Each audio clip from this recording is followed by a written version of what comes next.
성도님들 만나서 반갑습니다. 목사님께서 제 소개를 너무나 잘해 주셔서 제 탈북 과정을 보신 분이 아닐까 싶을 정도로 너무 깜짝 놀랐습니다. 목사님께서 말씀해 주셨다시피 저는 이 자리에 서 있는 것만으로도 하나님 살아계시는 증거이거든요. 왜냐면 제가 탈북한 길을 이렇게 다시 돌아보면 제가 라오스까지는 다시 가 봤어요. 2018 년도에 다시 메콩강을 건너서 라오스까지는 가 봤는데 태국에서 라오스 넘어가는 게 정말 짧아요. 메콩강 건너는 게. 근데 거기서 배 타고 잠깐 라오스 가는데 심장이 너무 쪼여드는 것 같은 느낌이 받아서 그냥 다시 돌아 나왔어요. 그래서 원래는 이렇게 좀 한번 그 경로를 좀 이렇게 한번 따라가 볼까 했었는데 저는 좀 못하겠더라고요. 그래서 태국 안에서만 이제 저를 보내주셨던 또 도와주셨던 이런 그 하나님의 그 부르심을 받았던 천사들이 있었습니다. 그래서 그분들 만나려고 이제 다시 제가 대한민국에 적응을 좀 했다 싶을 때 다시 나가게 됐었거든요. 그래서 가서 저를 도와주셨던 그 분들을 찾기는 했지만 그 라오스까지 가는 그 길도 너무나도 숨이 막힐 정도로 두렵고 그 메콩강이 이렇게 흙탕물이에요. 근데 그것도 보는 것만으로도 굉장히 좀 힘들더라고요. 근데 그때 다시 한번 느꼈던 건 뭐냐면 제가 메콩강을 이렇게 그 사품이 치는 그 강을 이렇게 쳐다보면서 '야 내가 어떻게 저 강을 4 시간 반을 그 정말 콩깍지 같은 배를 타고 그렇게 꼼짝 안 하고 그렇게 왔을까.' 하는 그런 생각을 하면서 '아 역시 내가 탈북을 한 게 아니구나. 하나님께서 시켜 주셨구나.' 그것을 다시 고백을 하면서 돌아서서 왔던 기억이 있습니다. 그래서 그때가 18 년도니까 지금부터도 벌써 한 8년 전이 됐네요. 그래서 그때 하나님께서 다시 한번 그 메콩강을 보게 해 주신 것도 하나님의 계획이셨던 것 같아요. 제가 그때 메콩강을 보면서 '아 정말 이게 사람이 할 수 있는 일을 한 게 아니다.' 싶을 정도로 정말 그 강은 변화무쌍했고요. 그래서 그 콩깍지 배라는 것은 이렇게 11 명이 앉았는데 이렇게 칸칸이 이렇게 앉습니다. 근데 여기 배가 너무나도 조그마기 때문에 막 엉덩이가 아파서 조금이라도 이렇게 몸을 비틀어서 그 무게 균형이 흐트러지는 순간 확 뒤집어지거든요. 그래서 계속 "움직이지 말라."라고만 얘기를 하는데 그런 배를 꼼짝 못하고 4 시간 반을 탔습니다. 너무나도 꼼짝 못하다 보니까 이렇게 얼굴을 너무 이제 그 답답하니까 얼굴을 이렇게 들었었는데 그때 그 4월 달에 동남아 날씨라는 게 이게 정말 살인적인 그 뜨거움이거든요. 그래서 얼굴이 다 익어서 이 얼굴 껍질이 벗겨지기 시작했는데 그 껍질도 거의 한 2달을 벗겼던 것 같아요. 그러니까 이게 피부도 층이 있잖아요. 근데 이게 너무 깊게 다 익어버린 겁니다. 그래서 그 껍질을 이렇게 벗기는데 너무 쓰라리고 아파서 세수를 못할 정도로 아팠거든요. 정말 그 탈북하는 과정에서 저는 평생 고생할 거 아니면 누구는 평생 한 번도 안 할 거 그런 거를 한 수십 번을 죽을 고비도 넘기고 그런 고난을 넘기다 보니까 지금 이 자리에 있는 것이 누구보다 감사하고 또 대한민국에 와서 살아가면서 매 순간순간이 기적이 아닐 수가 없습니다. 저는 북한에서 그냥 눈 떠 보니까 북한이었어요. 쉽게 말씀드리면. 여기 앉아 계시는 성도님들도 눈 떠 보시니까 대한민국이었잖아요. 저는 눈 떠 보니까 북한이더라고요.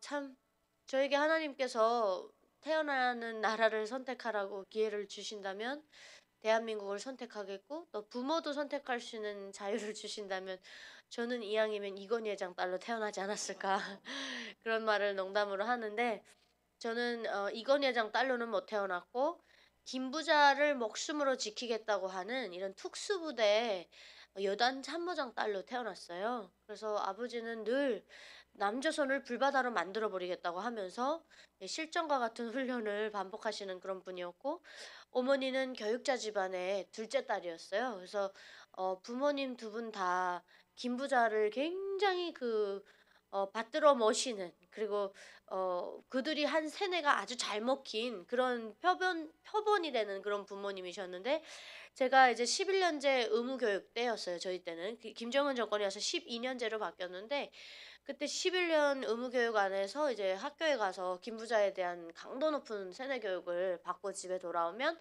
아버지가 또 저한테 말씀하셨어요. "유나 너는 경애하는 최고사령관 김정일 동지께서 아시는 군관의 딸이다. 너는 살아도 죽어도 경애하는 장군님께 기쁨과 영광을 올려드리는 삶을 살아야 된다." 그렇게 이제 늘 저를 강조를 하셨거든요. 우리 성도님들은 이런 얘기를 교회 나오시면 자주 들으시잖아요. 근데 북한은 24시간 들었어야만 했고 또 그렇게 마음가짐을 가졌어야 됐고요. 저는 그래서 이쯤에서 좀 성도님들께 여쭤보고 싶은데 혹시 저는 북한에 있을 때 신앙생활을 했을까요? 안 했을까요? 안 했을 것 같습니까? 제가 이래봬도 모태신앙입니다. 네. 하나님에 의한 모태신앙이 아니라 김일성, 김정일을 신처럼 떠받들어 모셨던 모태신앙입니다. 태어나서 3살 때부터 제 본격적인 신앙생활이 시작이 됐습니다.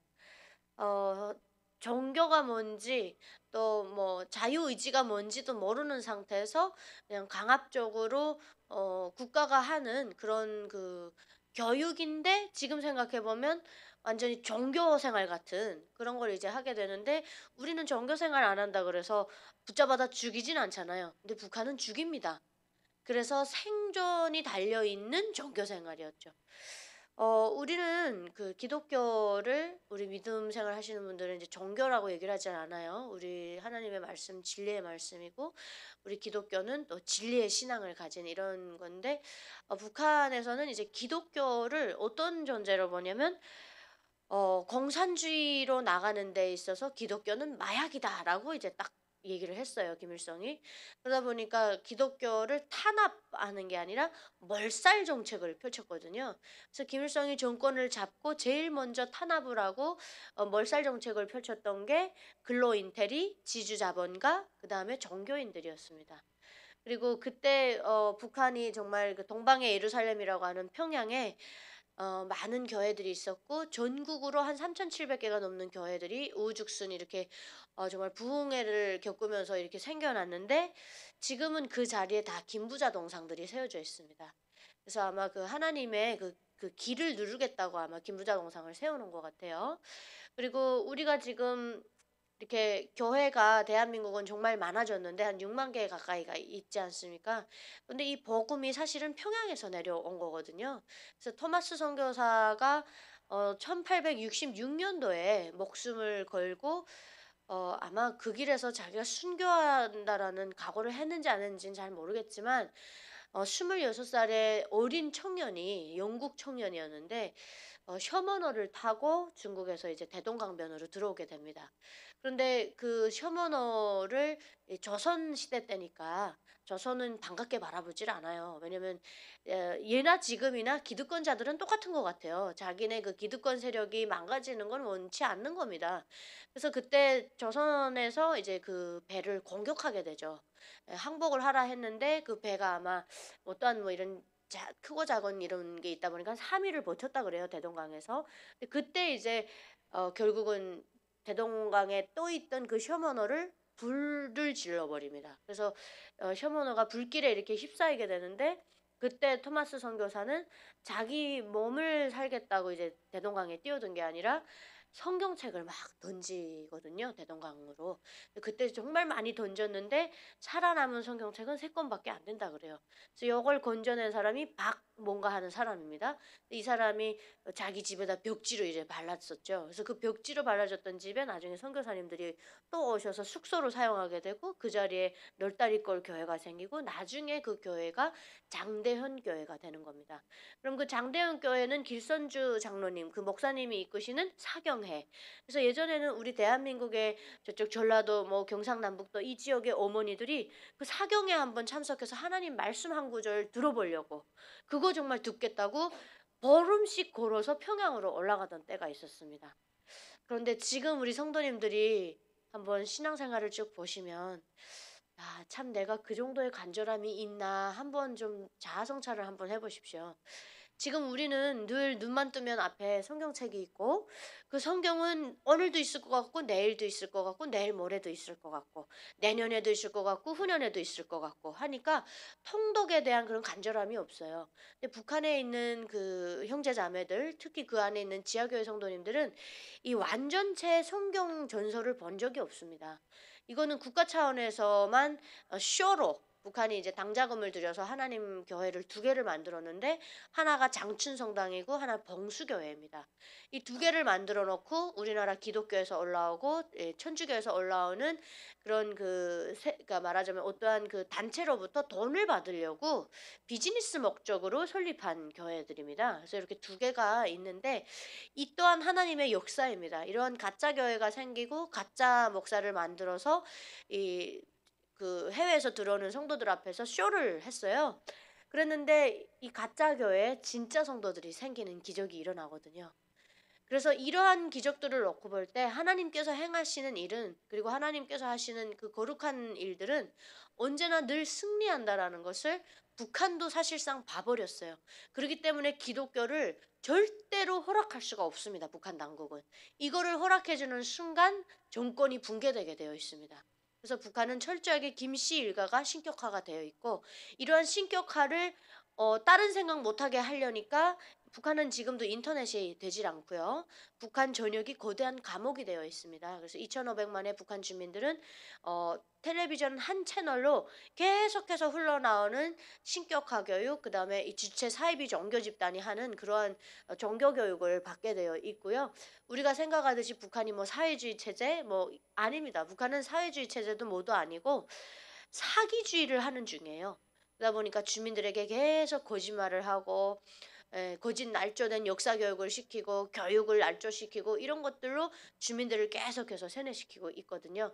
그래서 결정적으로 북한이 역사 날조를 하는 것들이 이제 몇 가지가 있는데 제가 정말 어떤 교육을 받았고 이런 것들을 보면서 좀 북한 사회 전반을 이해해 주셨으면 하는 게 북한을 놓고 기도합니다 했을 때 그냥 곧만 기도하는 게 아니라 안에 내부적인 문제도 들어서 하나님께 기도드릴 수 있으려면 북한에 대한 이해도가 필요하거든요. 그래서 하나님께서는 제가 북한에 태어나서 전혀 하나님을 모르고 살았는데도 불구하고 하나님은 저를 이쪽으로 인도하셨지 않습니까? 그래서 하나님께서 행하시는 일이 정말 놀랍고 정말 크고 놀랍습니다. 제가 하나님의 그런 계획 안에 있었다라는 게 정말 한 번도 의심이 된 적이 없는 게 제가 어느 가정에서 하나님을 만났다라고 목사님께서 말씀해 주셨잖아요. 제가 직접적으로 태국에 딱 들어서서부터는 이제 하나님께서 정말 하나님의 사람들을 보내 주셨는데 일단 제가 어떻게 저 같은 정말 저는 북한에서 대학을 다니면서 김정숙 교원대학이라는 김부자의 이 김씨일가의 이름이 붙여진 대학을 다녔으니 제 말로 제 입으로 제가 이런 말을 해야지 누가 하겠습니까? 저는 이제 핵심 빨갱이였어요. 근데 이런 정말 장군님밖에 모르던 이런 뼛속까지 빨갰던 사람을 하나님께서 어떻게 변화하셨는지 이런 걸 보시면 정말 하나님께서 행하시는 모든 일들이 얼마나 놀라우신지를 저희가 알 수 있는 거죠. 그리고 이 보잘것없는 한 영혼을 위해서 우리 하나님께서 얼마나 수많은 사람들을 사용하셨는지 아십니까? 제가 탈북하는 과정에서 하나님의 일을 행하시는 분들의 도움을 수도 없이 받았거든요. 그 속에는 여기 앉아 계시는 우리 대한민국의 크리스찬 분들의 기도도 있었습니다. 그래서 저는 여러분들의 기도 응답으로 우리 하나님께서 저를 이곳에 보내주셨고요.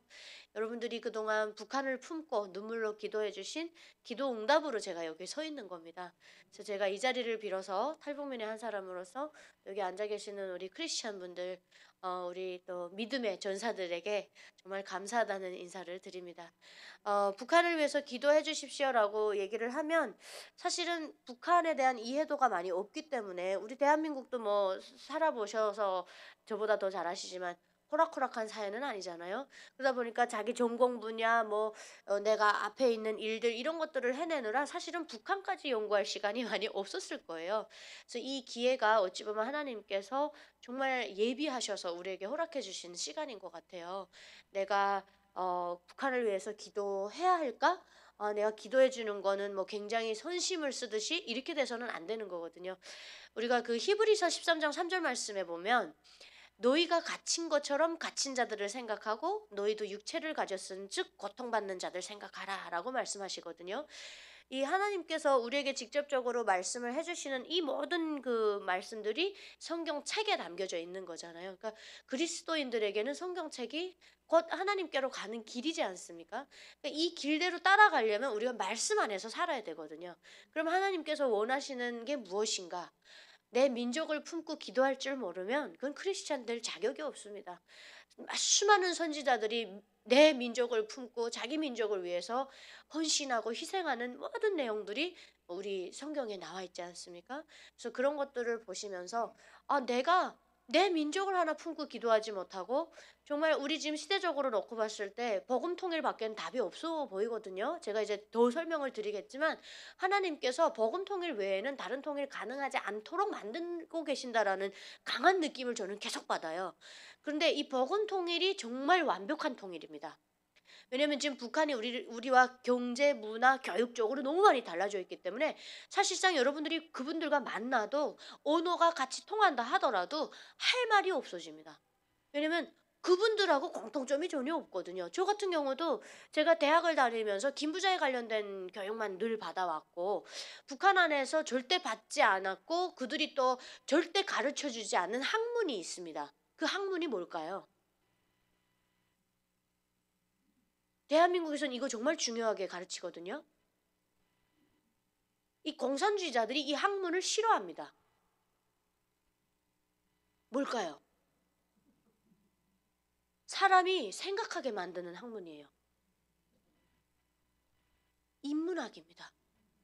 이 인문학을 가르치면 사람이 생각하게 되고 권해하게 되고 자아성찰을 하게 돼요. 특히 철학. 이런 분야는 북한은 주체 철학, 김일성 철학 이런 것들만 있습니다. 그래서 김일성을 신격화 만들고 김일성과 관련된 인문학을 만들고 철학을 만들었기 때문에 여러분들이 잘 아시는 소크라테스, 뭐 괴테 뭐 이런 것들은 절대 북한 안에서는 가르치질 않습니다. 이런 것들을 가르치면 자기 자아에 대해서 고민하게 돼요. 근데 북한은 자아에 대해서 고민하는 순간 정권이 붕괴됩니다. 2,500만이 김부자의 말 하나, 명령 하나에 무조건 복종해야 되기 때문에 그래서 크루스크 지역에 나갔던 북한에 파병됐던 그 군인들 보면 101명이 자폭을 하질 않았습니까? 그럼 이거 21세기에 어떻게 이렇게 자폭할까? 이 가미카제도 아니고 이 어떻게 자폭하는 이런 현상들이 나올까? 이 친구들이 총알이 막 빗발치는데 방탄조끼 벗어 던지면서 적진으로 뛰어들어가거든요. 이러한 인간의 초인간적인 그 능력을 뿜어내는 건 뭐냐면 광신도 집단들에서 보여주는 행위들입니다. 북한은 사회주의도 공산주의도 모두 아니라고 제가 말씀드렸잖아요. 독재 플러스 종교 국가입니다. 그래서 수많은 리비아의 카다피나 또 뭐 펄포트나 또 시리아 내전 56년 만에 끝을 맺었지만 카다피나 이 뭐 시리아 이런 데는 보면 그 이슬람교 이거는 그 누구도 못 거스려요. 그러니까 이걸 못했어요. 자기가 신이 못 됐어요. 카다피도 그랬고 알 아사드 정권도 마찬가지로 자기들이 신은 못 됐어요. 폴포트도 마찬가지로 자기가 신은 못 됐습니다. 스탈린도 자기가 신은 못 됐어요. 그러다 보니까 이 말하자면 장기 집권, 세습은 못했거든요. 그리고 원래 공산주의권은 세습하는 게 아닙니다. 사회주의도 마찬가지예요. 북한만 저렇게 고양이 뿔처럼 지금 세습하고 있어요. 그러니까 이런 것들이 북한 안에서만 일어나는 현상이거든요. 근데 이들은 뭘 잘해냈느냐? 주체 사이비 종교 집단으로 만든 것을 아주 잘해낸 거예요. 그러다 보니까 북한 안에는 인터넷이 없습니다. 외국 도서 안 돼요. 이러한 자기 생각을 할 수 있는 이런 것들을 넣어서는 안 됩니다. 그리고 왜 북한은 이거 못하냐고 그러시는데 북한은 45년도 해방된 다음에 민주주의를 단 한 번도 경험하지 못한 상태에서 김일성이 정권을 잡아버렸기 때문에 우방 국가가 어떤 국가인지가 굉장히 중요합니다. 우리는 우방이 뭡니까? 가까운데 일본이 있고 우리가 더 가깝게 동맹을 하고 있는 건 미국이에요. 우린 미국의 영향을 많이 받았거든요. 그러다 보니까 정치, 경제, 문화에서 미국의 영향을 굉장히 많이 받다 보니까 우리는 미국이 가만히 모니터링을 하고 있기 때문에 인권을 짓밟는 행위라던가 이런 것들을 할 수가 없는 조건이었습니다. 그러니까 여러분들은 굉장히 대한민국에 태어나신 것을 감사하셔야 됩니다. 그런데 북한은 뭐냐? 위로 보십시오. 새빨갛죠? 그 위로 가면 또 빨개요. 근데 다 대륙들이에요. 큰형님들이 다 빨개요. 이 큰형님들이 북한이 자유진영화되는 걸 원하지 않습니다. 그래서 중국은 절대 북한이 자유진영화되는 걸 원하지 않고요. 러시아도 마찬가지예요. 그러다 보니까 북한이 대북 제재를 그렇게 이중 삼중으로 받아오는데도 계속 호흡을 할 수 있도록 혈관 주사를 놔주는 나라가 어딜까요? 중국과 러시아인 거죠. 그렇게 해서 계속 도와주다 보니까 북한이 사실상 붕괴될 수 있는 충분한 조건을 갖췄음에도 불구하고 붕괴되지 않는 겁니다. 그리고 김정은은 그 과정에서 아버지 할아버지가 이 토대를 잘 닦아준 덕분에 이제는 ICBM이라는 대륙간 탄도미사일을 성공시켰죠. 그래서 이걸 가지고 있다 보니까 이제는 북한이 핵을 가지고 대한민국의 안보도 협박하고, 또 워싱턴도 협박하고, 지금 한 핵탄두가 50기 정도 있다고 합니다. 근데 앞으로 35년 후 정도 되면 한 200기 정도 가진다고 그래요. 그러면 이 정도로 가지고 있는 게 뭐냐면, 왜 50기를 가지고 있냐면 미국을 동시다발적으로 타격하겠다는 거예요. 50개 주를. 그러니까 그런 식으로 북한이 계속해서 핵을 매달릴 수밖에 없는 이유도 바로 이러한 거짓말로 만들어 놓은 체제이기 때문에, 그 체제의 부실성 때문에 그렇거든요. 그래서 저는 이러한 것들을 알 수가 없었어요. 김부자 관련된 교육만 받았기 때문에. 그래서 굉장히 그 출신 성분이 훌륭한 집안에서 자라다 보니까 특수 교육을 받게 됐고, 저는 이제 북한에서 특수한 학교를 가게 돼서 이제 영어를 전공하게 됐어요. 그런데 그 과정에 아버지가 또 집에 권력도 있고 돈이 있고 하니까 북한에서는 아무나 받지 못하는 사교육을 통해서 제가 바이올린을 전공하게 되거든요. 그래서 이제 바이올린을 했다라는 이유만으로 이제 대학교를 가게 될 때 김정숙 교원대학 안에 음악과로 제가 배정이 나더라고요. 그러니까 대학도 제가 선택 못하고 학과도 제가 선택 못합니다. 북한은 수능 제도가 없거든요. 그래서 무조건 출신 성분에 맞는 사람들을 뽑아서 인재 양성을 합니다, 북한은. 그래서 자기 세력에게 아첨할 수 있고 무조건적인 복종을 할 수 있는 세력에서만 간부를 키워내고, 또 사람의 계급을 56개 계층으로 나눠 놓고 그 레벨에 맞게끔 차등 대우를 합니다. 예, 그래서 사회주의는 늘 평등을 얘기하고 번영을 얘기하지만, 사실은 내부로 들어가 보면 사회주의는 배고픔에 시달리고 어떠한 기득권 세력만 잘 먹고 잘 사는 이러한 아이러니한 상황들이 발생되거든요. 그래서 북한은 이렇게 체제 유지에 모든 것을 몰두시키는데, 저도 이제 음악가에 들어가서 김부자를 찬양하는 세뇌용 도구로 이렇게 사용되게 됩니다. 그렇게 해서 이제 2년 동안 대학을 다니다가 우연히 친구를 통해서 한류를 접하게 됐습니다. 근데 한류를 접했을 때 처음에는 원래 제가 이걸 비판적인 시각으로 보려고 했어요. 왜냐면 아까 말씀드렸다시피 저는 빨갰잖아요. 그랬는데 드라마 잘못 보면 그거 총살당합니다. 예, 북한은 내 눈, 코, 입, 내 몸을 내 마음대로 사용할 수가 없어요. 그런데 친구가 너무나도 보자고 했기 때문에 제가 원래는 비판적인 시각으로 보려고 보고 이 동네 그 정신 상태를 바꿔주겠다 이렇게 하고 제가 가서 봤거든요. 봤는데 제가 잘못 봐버려서 이제 드라마를 쭉 보게 됩니다. 그 뭐냐면 처음에 딱 틀자마자 성승원 오빠가 나오는 겁니다. 그래서 제가 성승원 오빠 얼굴을 보고 그 비판적이었다라는 그 시각이 아예 사라져 버렸어요. 그리고 이제 이 오빠가 얼굴만 잘생긴 게 아니라 말도 그렇게 이쁘게 하더라고요. 근데 원빈 오빠가 또 나타나더니 사랑은 돈으로 사는 거라고 가르쳐 주시더라고요. 그래서 북한의 예술은 아까 기승전결 장군님을 위해서 죽어라, 희생해라, 너를 깡그리 바쳐라 이런 것만 늘 장려되는 그런 주체 예술이었기 때문에 한국의 예술은 저에게 엄청난 큰 충격을 주게 됩니다. 그래서 제가 이거 1년 가까이 보다 보니까 이게 완전히 제가 20년 동안 세뇌됐던 것들이 쭉 빠져나가기 시작하죠. 그러면 한국 드라마를 보면서 어떤 것들이 그럼 빠져나가기 시작했느냐. 일단 첫째는 대한민국이 무정부 상태라고 북한은 가르쳤습니다. 2023년 12월까지는. 그래서 미국 놈들의 식민지로 살고 있고, 남조선 괴뢰도당들은 우리나라의 반쪽 땅을 미제에게 팔아넘긴 괴뢰도당들이고 아주 그 반역자들이다 이렇게 가르쳤고, 그래서 대한민국을 대한민국이라고 명칭을 저희에게 사용한 게 아니라 남조선이라고 늘 사용을 했습니다. 그러다 보니까 저는 대한민국이라는 나라 이름을 몰랐어요. 그래서 이제 북한은 역사 날조를 하는 게 3.1 운동부터 역사 날조가 시작이 됩니다. 그래서 3.1 운동은 7세 김일성이 아버지 김영직과 함께 진두지한 거로 이렇게 되어 있습니다.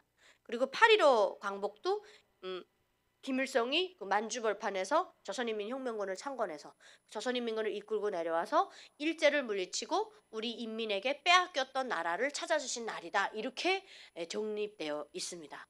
북한 주민들은 알 수가 없잖아요. 인터넷도 없고 뭐도 없고 하니까 그냥 그런 것처럼 알고 있고, 또 김부자에 관련된 건 우리가 건드릴 수가 없어요. 왜냐하면 그들이 신격화가 되어 있기 때문에. 그래서 북한의 헌법 제1조 1항에 조선의 시조는 김일성이다 이렇게 되어 있거든요. 그래서 태어나는 즉시 북한의 주민들은 싹 다 김일성 민족입니다. 그래서 우리는 우리 번이 뭔지 몰라요. 제가 국정원에 들어왔는데 자꾸 무슨 정씨냐고 물어봐요. 그래서 제가 선생님 뭐 아니 선생님 제가 무슨 과일입니까? 씨가 이게? 그랬어요. 그리고 그 정씨, 김씨 하는 것도 사실은 옛날 조선 시대 때는 김씨, 뭐 이씨 이런 사람들이 다 양반 가문이었습니다. 그래서 북한은 아직도 우리가 성씨를 쓰지 못해요. 어떻게 하냐면 뭐 정가성을 가진 정유나 얼씨다. 그래서 저는 박갑니다, 이갑니다 이렇게 사용이 돼요. 그러니까 그걸 몰랐던 거죠. 우리가 아주 진짜 조선 시대처럼 아직도 이렇게 노예처럼 살아간다라는 걸. 그래서 이제 그렇게 늘 덕으로서 선전 덕으로서 이제 사용이 되다가 한국 드라마를 보면서 이제 제가 이게 슬슬 빠져나가기 시작하고 제가 받아왔던 교육과 한국 드라마에서 보여지는 이런 것들이 비교가 시작이 되죠.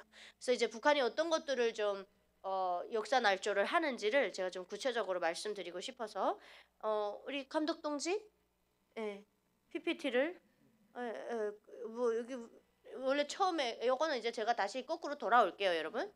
예, 여기 이제 돌아올 거고 역사 날조하는 거를 좀 제가 띄워드렸어요. 그래서 이제 3.1운동 그다음에 8.15 역사 날조했죠. 그 다음에 이제 역사 날조하는 게 6.25 전쟁입니다. 6.25 전쟁은 우리가 알다시피 김일성에 의한 전쟁이었죠. 그런데 이제 북한은 이러한 천안함 피격 사건, 연평도 포격전, 서해상 해안포 도발, 그다음에 연평 1, 2 해전이 또 있었고요. 우리 그다음에 목함지뢰 사건이 또 있었습니다. 그다음에 뭐 도끼 만행 사건, 뭐 이런 것들이 쭉 다 있는데 이러한 모든 도발들이 다 남조선 괴뢰도당들이 미제 침략자들을 끌어들여서 우리 공화국을 치고 올라왔다, 공격했다 이렇게 후라이로 교육을 하고 있습니다. 생후라이도 이런 후라이가 없죠.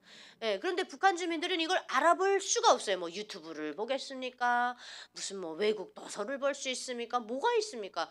교육부터, 그러니까 태어나서부터 죽을 때까지 받는 게 그들의 신격화 교육인데 의심조차 할 수가 없죠. 제가 아까 저는 신앙생활을 3살부터 했다 그랬잖아요. 그러니까 그런 것들이 다 이게 다 신앙생활에 포함되어 있는 것들입니다. 그러니까 이런 날조된 교육을 강도 높은 교육으로 받다 보니까 북한 주민들은 그런 줄 알아요. 그러면 북한 아이들이 만약에 이렇게 들었어요. 그럼 어떤 마음을 가지냐면 남조선 괴뢰도당들을 빨리 물리쳐야 되고 미제 침략자들을 빨리 몰아내고 우리 남조선에 있는 교뢰들을 빨리 해방시켜줘야 되겠다. 이런 명분을 가지게 됩니다. 그리고 김정은이 핵을 가졌잖아요. 핵을 가졌는데 계속 심심하면 쏴요. 그럼 우리 대한민국은 그걸 우리 한국을 뭐 협박하기 위해서 쏘나? 그것도 있지만 사실은 내부 결속을 위해서 쏩니다. 북한은 항상 핵을 왜 가졌다라고 가스라이팅을 하냐면 이러한 공격들이 앞으로도 있을 건데 우리가 핵을 가지면 얘네들이 무서워서 우리 공격 못해. 그러니까 여러분들이 뭐 배를 걸고 막 허리띠를 전람해 가면서 대북 제재 받으면서 굶어 죽어 나가면서 핵이 만들어졌지만 사실은 이 핵이 나를 위해서가 아니라 여러분들을 위해서 만들어진 겁니다. 이렇게 기적의 논리로 가스라이팅을 하고 있습니다.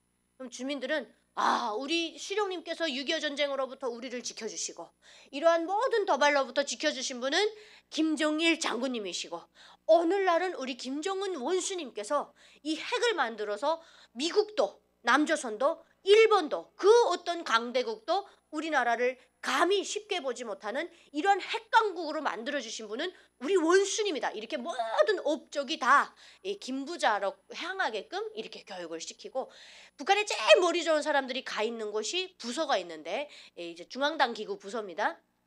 조직 선전 선동부입니다. 그래서 김정일도 여기에 수장으로 정치를 시작했고요. 김여정도 여기에 수장으로 정치를 시작했습니다. 그만큼 이 조직선전선동부에는 머리 좋은 천재들이 다 가서 사람을 어떻게 하면 잘 가스라이팅 시킬까 이것만 연구합니다. 그래서 노래 멜로디를 착 들려줘서 이 멜로디의 심장 박동이 어느 정도의 이 박동에 올라가서 몇 분간 유지되는지 이런 것들을 쫙 연구해가지고 사람의 뇌를 연구해서 주민들을 세뇌시키는 이러한 그 부서가 따로 있습니다. 그래서 아무리 외부 세계에서 북한을 내리치는데 북한은 왜 그러면 붕괴되지 않느냐?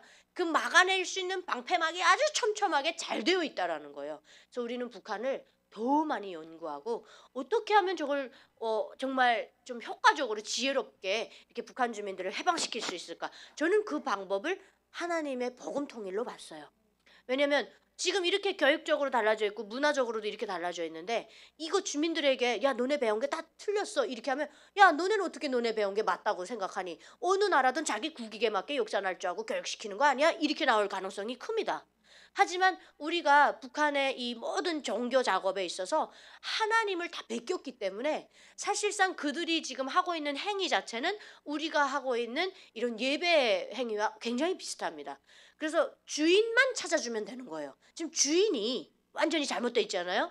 근데 모든 것들은 김일성이 그 기독교 집안의 장남이다 보니까 김일성도 어머니 손을 잡고 교회를 나갔던 사람이지 않습니까?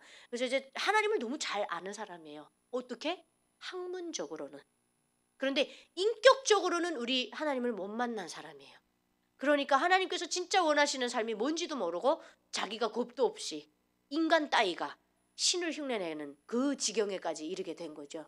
그래서 김일성의 신격화에 있어서는 하나님의 성경책을 너무 많이 베꼈기 때문에 이 단어나 이런 데서도 굉장히 비슷한 게 많거든요. 그래서 그들을 깨울 수 있는 방법은 우리 하나님 말씀밖에 없습니다. 이게 부작용이 없고 완벽한 통일로 가는 길은 요거밖에 없어요. 그래서 제가 많은 간증을 이렇게 대한민국의 수많은 대형 교회들을 비롯해서 많은 교회들을 돌아다니지만 하나님께서 이 시기에 나를 왜 이렇게 쓰실까 생각해 보면 아 대한민국에 지금 준비된 하나님의 특전사들을 양육하시는구나. 북한을 잘 알아야 여러분들이 뱀처럼 지혜롭게 하지만 그 말씀은 비둘기처럼 순수하게 그 들어갈 수가 있는 거예요. 근데 여러분들이 말씀으로 무장하지 못하고 하나님의 나라의 그 특전사가 되지 못하면 이런 교육을 받고 있는 북한 주민들을 여러분들이 가서 깨우기는 힘들다는 거죠. 그리고 우리 왜 크리스찬들의 의한 통일이 돼야만 하느냐? 사실 저는 남북한의 체제를 다 경험하면서 사실 그 말하자면 진정한 사랑으로 누군가를 버듬을 수 있는 사람들은 정치인들도 아니고 또 기업인들도 아니고 어떠한 뭐 교육자들도 아니고 저는 그 무조건적인 사랑과 헌신을 할 수 있는 사람들은 크리스찬들로 봤습니다. 그래서 이 사랑으로 되지 않는 일이 없거든요. 그래서 그 톨스토이가 쓴 사람은 무엇으로 사는가라는 책을 보면 결국은 인간은 사랑으로 살거든요.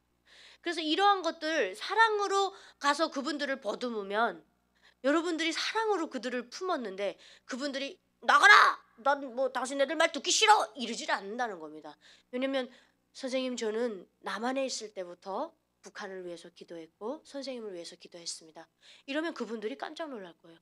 나 얼굴도 본 적 없는데 날 위해서 기도해 주셨다고요? 선생님 고맙습니다. 그럴 겁니다. 그러면서 그분들에게 정말 진심으로 다가가서 우리 한반도가 정말 이렇게 사랑으로 복음 통일이 돼서 우리 미래 세대들에게 분단된 한반도가 아니라 이런 멋진 한반도를 우리가 물려줘 그거에서는 우리가 공통점으로 맞을 거예요. 그렇기 때문에 우리가 북한을 교육적으로 뭐 정치적으로 문화적으로 통일하기에는 사실 너무 멀리 왔어요. 서독과 동독은 30년 헤어져 살았는데도 그 앙금이 아직도 있거든요. 감정의 앙금이. 우린 80년 헤어져 살았잖아요.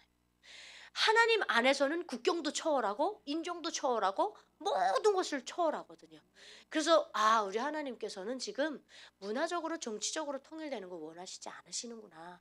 무조건적으로 분단도 하나님께서 계획하신 거고 인간을 우상숭배하면 어떻게 되는지 그걸 지금 우리로 하여금 보게 하시는 거거든요. 그래서 인간을 우상숭배하는 것이 얼마나 위험한 것인지를 하나님 지금 이 실태를 넣고 보여주시는 겁니다. 세계에서 유일하게 분단된 나라입니다. 우리나라가. 그런데 정말 아이러니한 것은 무엇인가? 대한민국이 이 동아시아 나라 중에서는 제일 하나님 십자가가 많은 나라입니다. 뭐 중국도 안 됐고 일본도 안 됐고 홍콩도 대만도 어디도 안 됐어요. 근데 우리나라만 이렇게 크리스찬이티가 엄청 많이 되어 있습니다. 수많은 나라들의 선교사를 파송하고 이런 하나님의 용량을 키워놓으신데도 하나님의 엄청난 계획과 하나님의 큰 축복과 은혜가 있다. 저는 그렇게 생각을 하거든요. 그래서 우리는 북한을 연구해 볼 만하다. 이런 얘기입니다.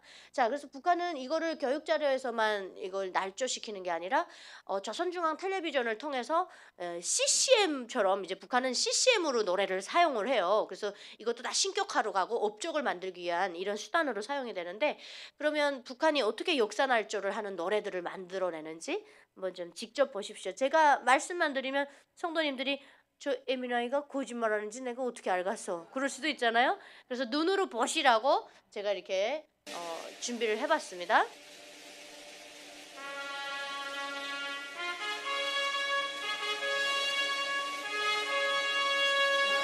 엄청 유명한 노래예요, 북한에. 네, 6.25 때만 되면 또 7월 27일만 되면 계속 TV에서 나옵니다.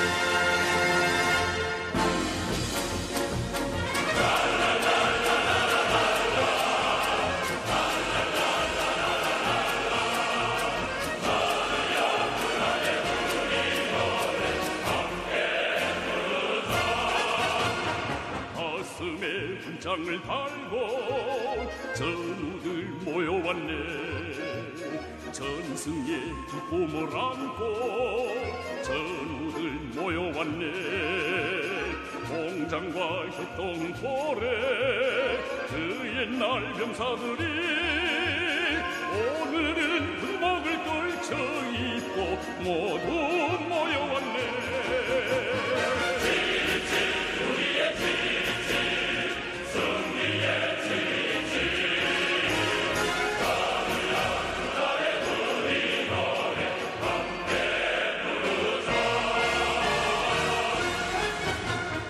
순간도 승리의 신심 일치를 알았다네. 때로는 승리를 위해 목숨 다하지었네. 불타는 전선 길과 용광로 앞에서 우리는 한마음 이날 위해 힘껏 싸웠다네.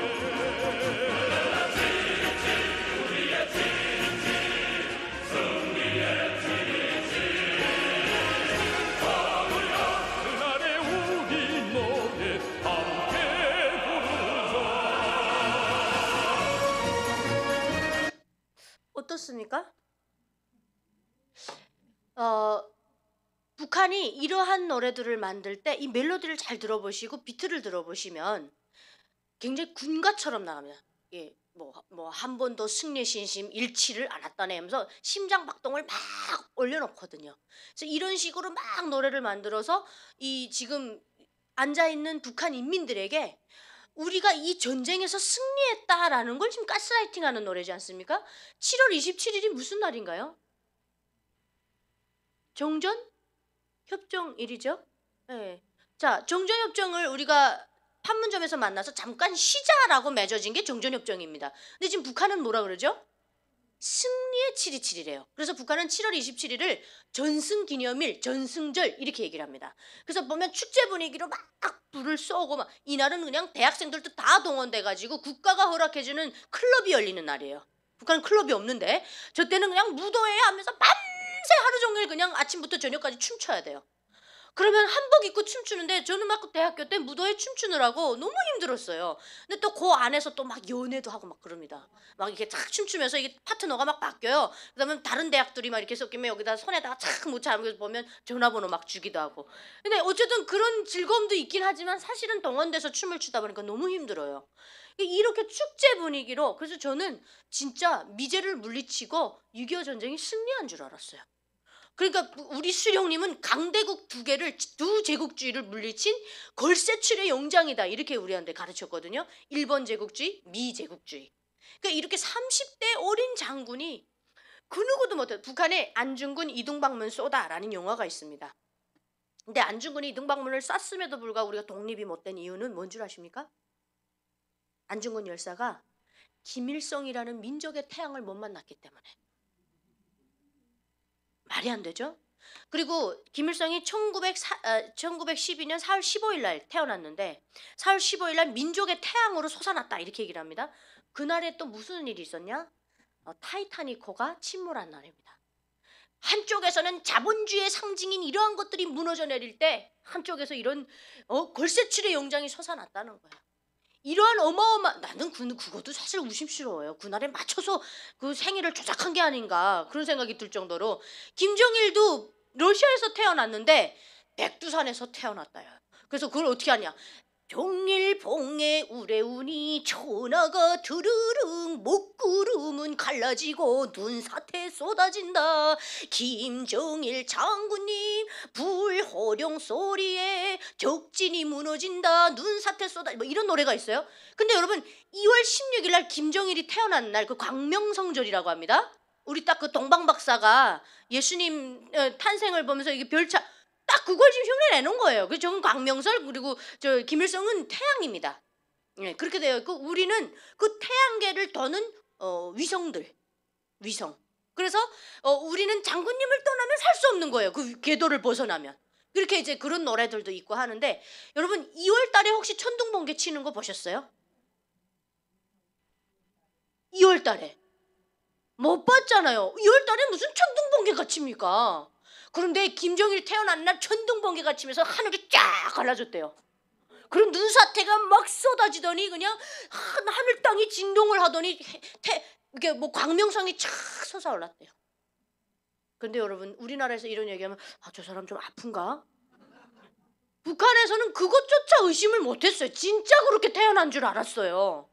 하도 이런 교육을 받다 보니까. 그래서 여러분 북한이 시키는 이런 그 광신도적인 이런 주체 사이비적 온교 집단에서 시키는 이런 교육은 우리가 상상하는 그 이상이라는 겁니다. 그래서 어떻게 합니까? 주민들을 이렇게 세뇌시켜가지고 김정은의 말하자면 인간 병기로 만들어야 되잖아요. 그래서 저기 보면 공화국 영웅 조군실 6.25 전쟁이 낳은 영웅입니다. 자, 이번에 쿠르스크 지역에 13,000명이 파병이 돼서 101명의 자폭용사가 나왔는데 그 자폭용사들에게 공화국 영웅 칭호를 김정은이 직접 한 사람 한 사람 달아주면서 쇼를 했어요. 자, 그럼 공화국 영웅 칭호는 어떻게 해야지 받는 거일까요? 죽어야만 받는 겁니다. 죽어야만. 그래서 살아서 공화국 영웅 칭호 받은 사람 북한에 한 명 딱 있어요. 정성옥 영웅이라고 올림픽에 나가서 마라톤 금메달 딴 친구가 있습니다. 북한이 엄청 어려운 그 고난의 행군 시기에 굶어 죽는 사람들이 그렇게 많이 나올 때 그 90년대 후반이거든요. 정성옥이가 세계 올림픽에 나가서 마라톤 경기 1등 했습니다. 근데 얘가 인터뷰를 너무 잘한 거예요. 어떻게 그렇게 발이 다 까지고 그리고 메인 선수가 아니었어요. 버저 선수로 나갔던 선수가 금메달을 따버린 거예요. 그래서 어떻게 그렇게 금메달을 딸 수 있었냐. 발목도 얘가 이렇게 오면서 근육을 다쳐가지고 쫄뚝쫄뚝거리면서 뛰어들어오거든요. 그 결승선에 들어올 때. 실제로 그 인대가 다친 상태로 들어왔어요. 악발인 거죠. 정성욱 생긴 거 보면 진짜 악발이처럼 생겼거든요. 근데 뭐라고 인터뷰를 했느냐. 결승선에 서 계시는 장군님을 그리며 달려왔습니다. 이렇게 딱 인터뷰를 해버렸어요. 그래서 산 사람이 공화국 영웅 칭호를 받아버렸어요. 개순이 선수라고 유도 선수가 있어요. 이 선수도 금메달 따고 은메달도 딴 선수인데 노력 영웅 칭호밖에 못 받았거든요. 근데 이 공화국 영웅 칭호는 죽어야만 받는 칭호입니다. 근데 이 공화국 영웅을 만들어내서 이런 그 사람들 가스라이팅 하는데 사용하고 있는 거예요. 그래서 이 조군실 영웅이 이 팔다리가 다 총상을 입어가지고 저 증기기관총인데 저건 이렇게 발을 땅에다 박고 사람이 붙잡고 쏴도 옆에 저수가 2명이 붙을 정도로 이 떨림이 엄청난 총입니다. 그래서 쏘면 따다다다 이렇게 떨려요. 근데 이 선발을 못 쓰게 되니까 철수를 해야 되는데 고지에서 그럴 수 없어서 이빨로 잡고 쐈다는 거예요. 여러분 저 탄알 크기만 봐도요. 저 이빨로 못 쏴요. 군대 갔다 오신 분들은 아실 테지만.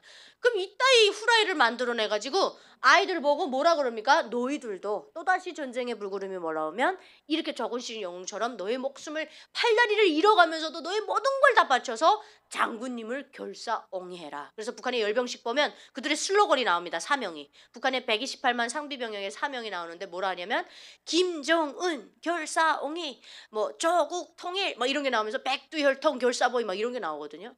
그래서 북한의 군인들은 김정은 하나 지키는 가병 사병이라고 해도 과언이 아닙니다. 근데 그걸 굉장히 영광으로 생각해요. 우리 아버지도 마찬가지였고. 그러니까 이런 식으로 계속해서 학생들을 가스라이팅 시키고 또 이 출신 성분을 나눠가지고 알아서 충성 경쟁을 시키고 사는 것도 달라지는데 혹시 제가 이 중에서 어디에서 태어났는지 아시는 분 계십니까? 평양? 예. 저희 아버지가 어느 부대 장교라고 했죠? 스키 부대. 그렇죠. 스키 타는 부대겠죠? 자, 스키를 타려면 어디로 가야 될까요? 그렇죠. 위로 올라가야 되겠죠. 자, 북한의 우리 대한민국에서 제일 추운 지역이 어디입니까? 강원도. 북한의 제일 따뜻한 지역이 어디예요? 강원도죠. 북한에는 강원도에서 왔다 그러면 야, 너 겨울 없는 데서 와가지고 고생 좀 하겠다 그래요. 대한민국이 막 무슨 영하 15도 떨어지면 막 한파경보 떨어지는데 북한은 그런 게 아니거든요. 그래서 강원도는 물강원도라고 그럽니다. 예, 너무 따뜻해서. 그러니까 우리 아버지 부대는 저 자강도에 있었습니다. 보면 예전에 우리 8.15 광복 당시에 자강도 자리가 무슨 자리죠? 지도를 한번 보십시오. 저 왼쪽이 이북 어도대. 지금 이제 9개가 됐는데 평안북도죠. 평안북도였던 자리에 자강도를 만들었는데 저 평안북도 요 자강도 요쪽이 우리 한반도에서 제일 추운 지역인 중강진이 있는 것입니다. 그래서 우리가 장진호 전투가 저쪽에 가까워요. 저기서 양강도 요쪽에서.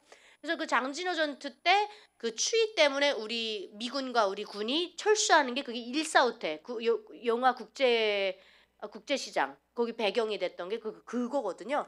그렇게 해서 이제 후퇴해서 요 함흥부두로 나와서 대한민국으로 이렇게 후퇴하게 되는 거죠. 근데 저 자강도에서 제가 태어났는데 자강도는 그럼 어떤 사람들이 사는 곳인가? 핵심 계층 중에서도 충성심이 높은 사람들이 사는 곳이에요. 그래서 선택받은 사람들이 사는 곳이다 보니까 자강도에 태어난 사람은 자강도 사람하고만 결혼하게 되어 있습니다. 왜냐면 그 자강도 전체가 군수공장이 지하에 다 밀집되어 있습니다. 겉으로는 막 휘천 낙원 공작기계 그 공작기계 아니에요. 밑에 들어가면 싹 다 그냥 미사일 탄피 찍어내고 막 화학무기 만들어내고 이런 거거든요. 그래서 자강도는 그 지하가 다 군수공장입니다. 그래서 자강도에서 나온 사람들이 탈북민 34,000명 중에 자강도에서 온 사람이 100명이 안 돼요. 탈북을 못합니다. 그리고 할 생각도 안 해요. 왜냐면 군수공장이 돌아가기 때문에 먹고 사는 문제에 있어서 다른 타도에 비해서는 좀 괜찮아요.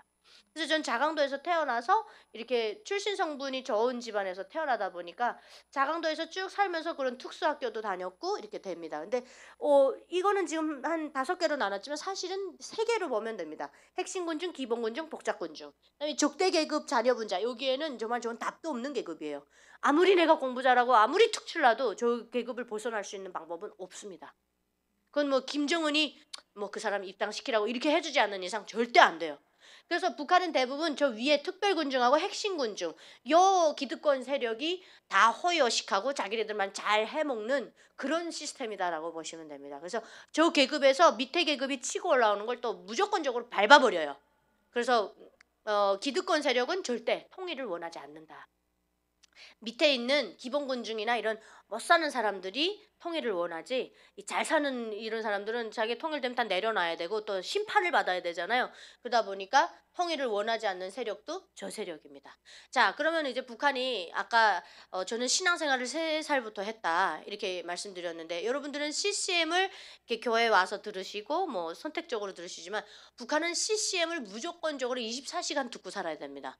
전기가 안 들어와서 그나마 다행이에요. 안 들어서. 예. 근데 전기 들어오면 TV에서 이제 이런 것들이 나오는데 장군님 따르는 마음이지만 하나님 따르는 마음으로 한번 들어보시면 북한이 어느 정도로 세뇌 교육을 시키는지 아버지라 부릅니다. 장군님 자리에 하나님 넣으십시오. 이 장군님 온이라 부릅니다. 우리 장군님 정망 차시고 살피며 키워주신 오이 세상 여러분들이 이런 노래 안 부르셔서 얼마나 다행입니까? 그렇죠? 하나님을 찬양할 수 있어서. 자, 두 번째 노래는 제목부터가 우리 아버지입니다. 2,500만의 아버지는 과연 누구일지 잘 들어보십시오. 휘파람을 불렀던 가수입니다. 전혜영 가수. 네, 북한의 탑 가수죠. 키운 아이들아 두려워 마라 아버지가 계신단다. 포근한 너의 연락 시켜주신다. 온 나라 아이들을 보살피신다. 김종일 장로님은 우리 아버지.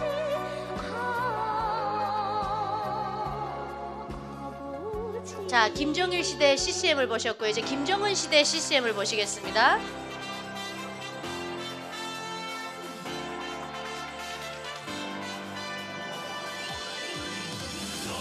최고의 엘리트들을 뽑아다가 지금 저딴 노래 부르게 하는 거예요.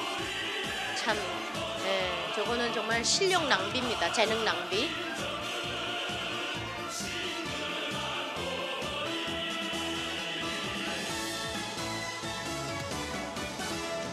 어머니 그 품처럼 따사로워라.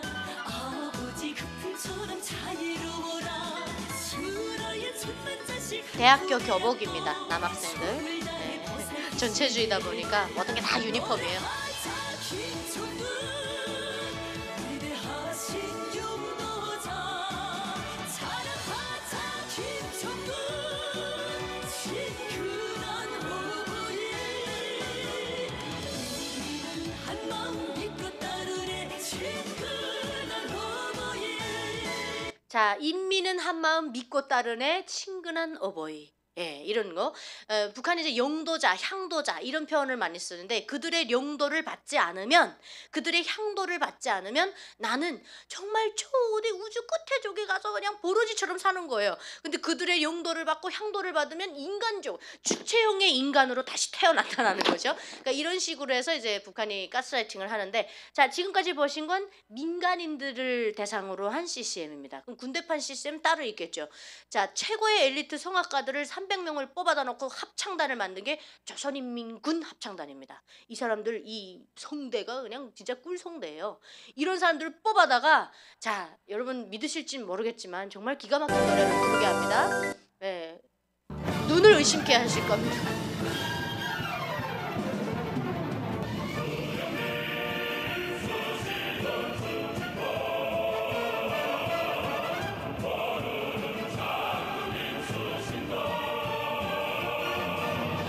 우리를 키워주시고 내세워주시는 김동은 장군님 정말 고맙습니다.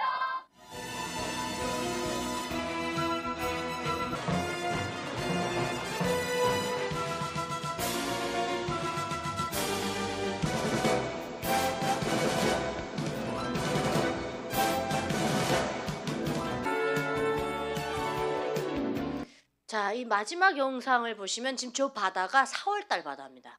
북한은 4, 5월에도 눈이 와요. 엄청 추운 바다인데 지금 막 뛰어들어요. 여러분들이 지금 저 사람들이 왜 저러는 거라고 생각하십니까? 예? 조금이라도 더 보려고, 가까이에서 더 장군님을 더 보겠다고. 이 신격화가 너무 되다 보니까 예를 들면 예수님이 앞에 뚝 나타난 거예요. 말로만 듣다가 TV로만 보다가 진짜가 또 앞에 나타난 거예요. 현실로. 그럼 몸이 주체가 안 돼서 저렇게 뛰어듭니다. 그러니까 여러분 어느 정도로 광신도가 되는지 보이시죠? 이 잘못된 걸 벗겨버릴 수 있는 방법은 하나님밖에 없어요. 진짜 하나님밖에 없습니다. 왜? 그들이 지금 하고 있는 모든 행위들이 하나님을 베껴서 하다 보니까 모든 것들이 너무 닮아있다라는 겁니다. 우리 성도님들은 오늘 이 간증 플러스 강연을 보고 계시는데 내 앞에 있는 성경에 대해서 다시 한번 마음가짐을 가지셨으면 좋겠어요. 이 성경이 늘 내 앞에 있다 보니까 성경 말씀 구절에 대한 간절함이 없어요. 왜? 내일도 있고 내일 모레도 있고 내년도 있고 내후년에도 있을 거니까 성경을 잘 읽질 않아요. 왜? 늘 있을 거니까. 나와 함께 할 거니까. 그런데 북한에 있는 사람들은 이 성경 전서라고 하는 이 완전체를 만져보는 사람이 없습니다. 이걸 만지는 순간, 간직하는 순간 총살입니다. 읽는 순간 총살입니다. 우리 성도님들이 주여 주여 하시지 않습니까? 그 주여 어디서 하냐? 창고 앞에서 합니다. 북한은 이럼에도 불구하고 아까 가짜교회 진짜 성도가 생기는 것처럼 그때 토마스 선교사의 보혈로 이어져 왔던 우리 하나님의 그 일이 행해져 가지고 지금도 그 후손들이 많이 있어요. 겉으로만 아닌 척합니다. 그래서 이 지하교회 성도님들이 있는데, 지하교회라 그러면 여러분 이렇게 교회를 떠올리시면 안 돼요. 집안에서 몰래 가족끼리 아니면 산속에 숨어서 마음 맞는 사람끼리 전도해서 몰래 폐쇄적으로 그렇게 하는지, 교회라는 이 눈에 보이는 건물은 없습니다. 제가 말씀드린 지하교회는 그분들이 지하교회예요. 그분들의 몸이 성전인 겁니다. 이렇게 이해하시면 되는데, 그분들에게 이 성경은 오늘 여러분들이 하나님 찬양하고 주야 하시고 성경을 보시고 이게 얼마나 소원이겠습니까? 근데 안 되는 거죠. 그래서 예전에 우리 선교사님들이 목숨을 걸고 북한을 건너가셔서 이렇게 주기도문을 그 북한에 있는 지하교회 성도님들에게 필사를 해서 가지고 있게 하고, 또 말씀 한 구절을 이게 정말 우리가 큐시트처럼 하나만 드리고 나오고 이런 것들 많이 했어요. 그렇게 해서 이제 이걸 가지고 있다가 이게 발각이 돼서요, 총살을 당하는 경우가 꽤 있었습니다. 그래서 이제는 눈으로 보고 외우게끔 쓰고 있지 않게끔 이렇게 했는데, 이게 실제로 북한에 있는 성도가 이 필사로 베꼈던 주기도문이거든요. 그래서 글씨체가 보면 우리나라하고 많이 다를 겁니다. 그래서 이런 것들을 가지고 있다가 보면 무조건 총살을 면하지 못하고, 북한이 이렇게 성경 전서를 만들어 놓긴 했어요. 왜 만들어 놨느냐? 우리나라도 종교의 자유가 있다 쇼하기 위해서. 그래서 외국에서 들어오는 사람이 있으면 아까 그 가짜 교회에서 진짜로 막 내 영혼이 은총이보 중간지지 막 불러요.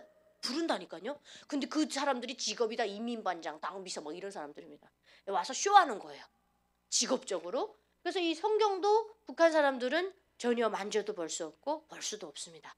제가 태국에 딱 들어가서 경찰한테 잡혀야 난민수용소를 갈 수 있어서 경찰한테 잡혔는데 2번을 다 버리는 거예요.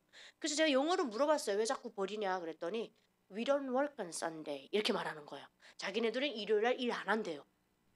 뭐 그날이 전 일요일인 줄은 몰랐습니다. 3주를 뚫고 들어가다 보니까 날짜가 바뀌고 요일이 바뀌는 줄 몰랐어요.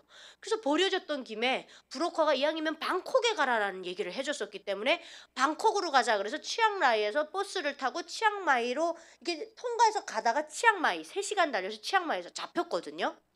그때 잡혔을 때 저희를 도와주신 분이 그 한인, 그러니까 식당을 운영하는 한인 사장님이었는데, 이분이 이제 저희를 도와줘서 방콕으로 들어가게 됩니다. 그래서 그분이 우리를 또 다시 옷도 다 새롭게 갈아입히고 표 끊어줘서 버스를 타고 10시간을 달려서 가니까 방콕이 나오더라고요. 그래서 방콕에 내려가지고 이구지구 끌고 가는데 안개가 뽀했어요. 새벽 5시 한 3, 40분 정도에 도착을 한 것 같아요. 그랬는데 그 어떤 분이 저렇게 길 건너편에서 남자분이 여러분 이쪽으로 건너오세요 막 그래요. 그래서 한국말을 하니까 이 또 중국에서 오래 사시다가 오신 분들이 저 11명 중에 많았거든요. 그러니까 이분들이 남조선 사람들이 나쁜 사람이 아니라는 걸 알잖아요. 그러니까 넘어가자 그래가지고 갔어요. 갔는데 이분이 마치 기다렸다는 듯이 여러분 오시느라고 정말 수고 많으셨습니다. 이제부터 저 따라오십시오 하는 거예요. 그래서 이제 그분 따라갔어요. 따라와서 한참을 걸어갔더니 이제 다 도착했다고, 여기입니다 하는 거예요. 그래서 저희가 이렇게 고개를 들어서 이렇게 딱 올려다봤는데 이따만한 십자가가 건물에 똑 박혀 있는 겁니다. 그리고 옆에 이렇게 간판을 보니까 방콕 한인의 교회 이렇게 돼 있는 거예요. 저는 정말 깜짝 놀랐죠. 북한에서 기독교 악마 교육을 받았던지라 난 마귀한테 잡혔구나. 이제 여기 끌려 올라가면 저 선교사 놈이 나를 피도 빼고 장기도 빼고 이제 나를 완전히 인대지라 그러거든요. 사람 돼지를 만들어서 나를 실험하겠구나 막 그런 생각을 했어요. 근데 이분이 안일세라 자기 소개를 하시면서 제 소개가 늦었습니다. 저는 신상태 선교사라고 합니다 그러는 거예요. 그래서 선교사 놈이구나 그걸 알고 제가 뒷걸음을 쳤어요. 근데 저희 그 같이 오신 분들이 위로 이렇게 쫑쫑쫑쫑쫑 올라가는 거예요, 겁도 없이. 그래서 저거 저 사람들 왜 저기 따라 올라가지 그랬는데, 같이 오신 분이 이렇게 저를 딱 돌아보면서 야 이롭다 뭐 네 피 빼겠니? 내 피 빼지 그러는 거예요. 그리고 네 장기 뽑을 거면 내 장기 뽑는다 그러는 거예요. 그래서 막 씩씩 웃으면서 후라이다 그러는 거예요. 올라오라고. 그러니까 북한에서 한 교육이 후라이다 이겁니다. 북한에서 그 교과서에 보면 선교사가 미국 선교사 놈이 이렇게 과수원에 썩어서 떨어진 사과를 주워 먹은 5살짜리 아이를 통나무에다 꽁꽁 묶고 이렇게 총광수로 도적이라고 이마에다 새기는 그런 교과서 내용이 있습니다. 그러다 보니까 저는 선교사 놈 하면 막 이렇게 여자들이면 막 이렇게 뭐 선고문도 하고 막 이렇게 악랄하게 가르치다 보니까 목사님들은 그나마 좀 좋게 표현되어 있는 게 어디냐면 김일성의 그 회고록이라는 데 보면 자기가 만주 길림 감옥에 갇혀 있을 때 항일혁명을 할 때 선정도 목사님이 와서 자기를 꺼내줬다 이런 내용이 있거든요. 그리고 목사님들 하면 독립운동가들인 줄 알았어요 저는. 그래서 목사는 괜찮은데 선교사 넘으면 안 되는 거예요. 그래서 이제 안 올라가고 그랬는데 그분들이 올라오라고 거짓말이라고. 그래서 이제 올라갔어요. 올라갔더니 정말 작은 교회에 몇 명 안 되는 성도님들이 새벽 기도 끝마치고 앉아 계시더라고요. 저희가 이렇게 딱 올라가니까 막 맨걸음으로 뛰어오셔가지고 우리를 끌어안고 막 울면서 하나님 감사합니다, 고맙습니다, 하나님의 머세와 에스더들이 무사히 들어왔습니다 뭐 이러면서 울면서 막 기도를 하시는 거예요. 근데 저는 거부감이 장난 아니었죠. 야, 이 사람들이 이거 도대체 뭐라는 거야 막 이러면서 그랬는데 이분들이 막 울면서 막 고생하셨어요, 너무 고생하셨어요 막 이러면서 이 사람들 날 아나? 왜냐면 너무 가족보다도 더 막 이렇게 사랑해 주시니까. 그러더니 이제 됐다고 이제 그 숙소에 가서 좀 쉬라고 하면서 우리를 숙소로 데려갔는데 그 숙소가 으리으리한 거예요. 막 이런 별장이고 막 앞에 이만한 물고기들이 막 그 파운테인에서 막 뛰어놀고 저는 앞으로도 그런 집에 살아볼까 말까입니다. 정말 어마어마한 집에다 우리를 넣어놨어요. 왜 그랬냐면 경찰의 눈을 피하기 위해서 이렇게 그 국회의원들이 사는 그런 돈 많은 동네에다 갖다 우리를 하나님의 요새였어요. 정말 아까 연하 말씀하셨는데 그 뭐 고래 뱃속에서도 살아남잖아요. 그 안에서 다 하나님 만나잖아요. 근데 저는 그 정말 하나님 그 열함에 들어간 거예요. 들어가서 용돈 주시고 엄청 막 예뻐라 해주시고 정말 다 좋았어요. 너무 다 좋았는데 딱 한 가지 안 좋은 점이 새벽 5시만 되면 우리를 깨우는 거예요. 깨워가지고 교회에다 끌어다 앉혀놓고 계속 못 알아들을 소리를 하는데 너무 죽겠는 거예요. 그래서 그냥 듣는 척하고 있었어요. 그럼 마음이 안 열리죠. 그랬는데 제가 하나 의문점은 뭐였냐, 이 교회에 지금 성도님들도 몇 분 안 되고 교회에 이렇게 건물의 기퉁이를 빌려서 쓰는 이런 작은 교회인데 도대체 무슨 돈이 있어서 우리를 용돈도 주고 저런 의리의리한 데다 넣어놓지? 이런 의심이 자꾸 드는 거예요. 우리를 막 살찌게 해가지고 막 인육으로 팔아버리는 거 아니야 막 이러면서. 그랬는데 일주일 후에 대한민국에서 선교사님들과 목사님들이 비행기 타고 날아오셨어요. 막 과자를 여러 가지를 펼쳐놓으면서 어떤 과자 좋아할지 몰라서 여러 가지를 준비해서 그러면서 막 내놓으시고, 아니 이게 공산주의자들인가 이 사람들은? 왜 이렇게 니 거 내 것도 없이 자꾸 이렇게 나누시지? 막 이런 마음을 가지고 있는데 선교사님들이 오셔가지고 너무나도 막 옷 사주시고 신발 사주시고 막 이러는데 이상한 거예요. 그래서 이분들 그러면서 뭐라 하냐면 자기들이 하는 게 아니래요. 하나님이 하신대요. 이거 뭐지? 뭐 북한은 이거 맨날 다 수령님이 하셨다 그러는데 여긴 또 하나님이 하셨다 그러네? 막 이러면서 이제 하는데 그분들이 너무나도 진심으로 우리를 대해주다 보니까 제가 마음이 조금씩 열리게 돼요. 아, 예수님이라는 분이 들어가자마자 우리한테 가르쳐 주신 게 그 십자가의 보혈부터 가르쳐 주시거든요. 그래서 예수님이라는 분이 인간으로 오셔가지고 우리 죄를 사하여 주시기 위해서 이렇게 십자가에 못 박혀 죽으셨대요. 그런데 다시 부활하셨대요. 그래서 그 하나님, 그러니까 예수님이 우리 죄를 사하여 주셨기 때문에 우리가 이렇게 살아갈 수 있다, 이런 교육을 먼저 하시더라고요. 나는 무슨 말도 안 되는 소리를 하고 있다 그냥 그랬어요. 그랬는데 이분들이 와가지고 이렇게 사랑을 막 주시니까 순간적으로 무슨 생각이 드냐면, 아, 예수님이라는 분이 행하셨다는 사랑이 이런 사랑인가? 무조건적이고 계산적이지 않고 이렇게 그냥 이분들이 행하시는 이게 그분이 했다는 건가? 막 이렇게 마음이 조금씩 이제 열리기 시작했어요. 그랬는데 그 찰나에 우리 선교사님이 신상태 선교사님, 지금 이제 담임 목사님 되셨어요. 방콕 한인교회가 부흥을 해가지고 엄청 커졌습니다. 나중에 방콕 가시면 꼭 한번 가보시라요. 예, 근데 그 선교사님이 뱀처럼 지혜로우셨어요. 전도할 때 우린 뱀처럼 지혜로워야 된다 그러잖아요. 그 뭐라 했냐면 성경 테스트를 볼 텐데 성경 테스트를 통과하는 사람 순서대로 한국을 보내주겠대요. 그래서 전 또 공부해서 접은 적은 없거든요. 성경인지 뭔지 내가 읽어주겠어 하면서 선교사님한테 가가지고 저 성경책을 받아왔어요.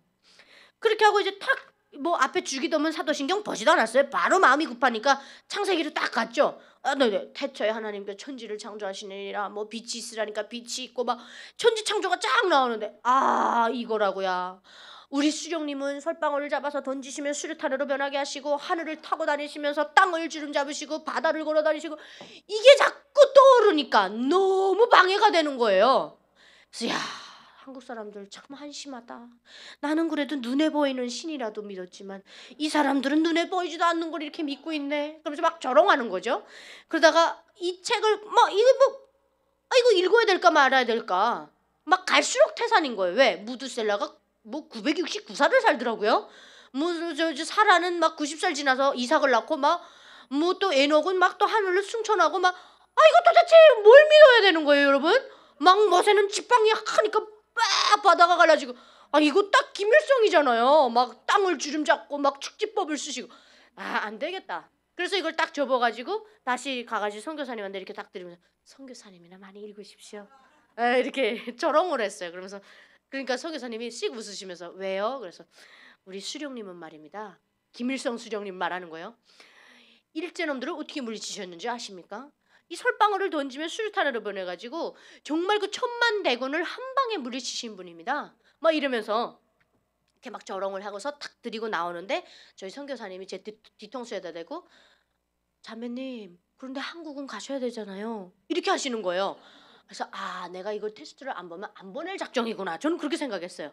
그래서 어쩔 수 없이 돌아가서 눈도 안 마주치고 달라요 해가지고 가지고 탁 나오는데 이제 뒤통수에다 대고 선교사님이 자매님 인내심을 가지고 조금만 더 보세요 하는 거예요. 짜증나게 막 이러면서 이제 와가지고 그냥 내가 학문 하나 뗀다 생각하고 읽어준다고 읽기 시작했어요. 쭉 이제 인내심을 가지고 읽기 시작하는데 아브라함 족보에서 저한테 놀라운 기적이 일어납니다. 아브라함이 이삭을 낳고 이삭이 야곱을 낳고 야곱이 요셉을 낳고 근데 저는 그거에서 갑자기 김응우가 김보연을 낳고 김보연이 김영직을 낳고 김영직이 김일성을 낳고 김일성이 김정일을 낳고 그 어대족보가 쫙 그려진 거예요. 근데 실제로 제가 이렇게 성경을 보고 있다면 성경의 글자가 싹 다 날아가고 여기 그게 쏟아지는 그런 기적을 행하셨어요. 하나님께서. 그래서 나는 그게 뭔지도 몰랐어요. 성경 체험인지도 모르고 내가 얼마나 이게 지금 이런 걸 봤으면 내가 이런 것까지 떠오를까 하면서 제가 거기서 딱 덮고 선교사님한테 뛰어가가지고 선교사님 말 좀 합시다. 제가 왜 이거 읽다가 도대체 나는 우리 중조할아버지 할머니 생년월일도 모르는데 나는 왜 이것들이 어대족보가 이렇게 떠오릅니까? 이 성경책을 보면서 이거 뭡니까? 했더니 우리 선교사님이 막 입꼬리가 기잡으러 가시는 거예요. 그러면서 우리 자매님 성경 체험하셨다고 이제 한국 가면 신학대학을 보내겠다고 막 너무 난리가 나셨어요. 기분 좋으셔가지고 나는 지금 또 얼떨떨해 있고 근데 이분이 뭐라 하냐면 유나 자매님 이제는 제가 그 정도까지 오셨으니까 말씀해 드릴게요. 김일성이 사실은 기독교 집안의 장남입니다. 그래서 김일성이 자기를 신격화하는 데 있어서 성경을 엄청 베꼈습니다. 그 얘기를 하는 거예요. 그러면서 쭉 외할아버지는 장로님, 외삼촌은 목사님 쭉 다 얘기를 해주시더라고요. 그러면서 어느 곳까지 베꼈나 제가 그때서야 십계명으로 돌아가게 됩니다. 십계명에 가보니까 여호와 외에 다른 신을 섬기지 말라 이렇게 되어 있잖아요. 그런데 이게 북한의 10대 사상 확립의 10대 원칙입니다. 주체 사상 확립의 10대 원칙 딱 요 10대로 딱 규정을 해놨죠. 그리고 보시면 여호와 외에 다른 신을 섬기지 말라. 온 사회를 김일성, 김정일 주의화하기 위하여 몸바쳐 투쟁해야 한다. 이렇게 되어 있습니다. 말과 단어는 다르지만 내용은 같아요. 자, 그다음 두 번째 한번 볼까요? 우상을 섬기지 말라. 북한 볼까요? 김일성과 김정일을 우리 당과 인민의 영원한 수령으로 주체의 태양으로 높이 받들어 모셔야 한다. 여러분 제가 지금 후라이 치고 있습니까?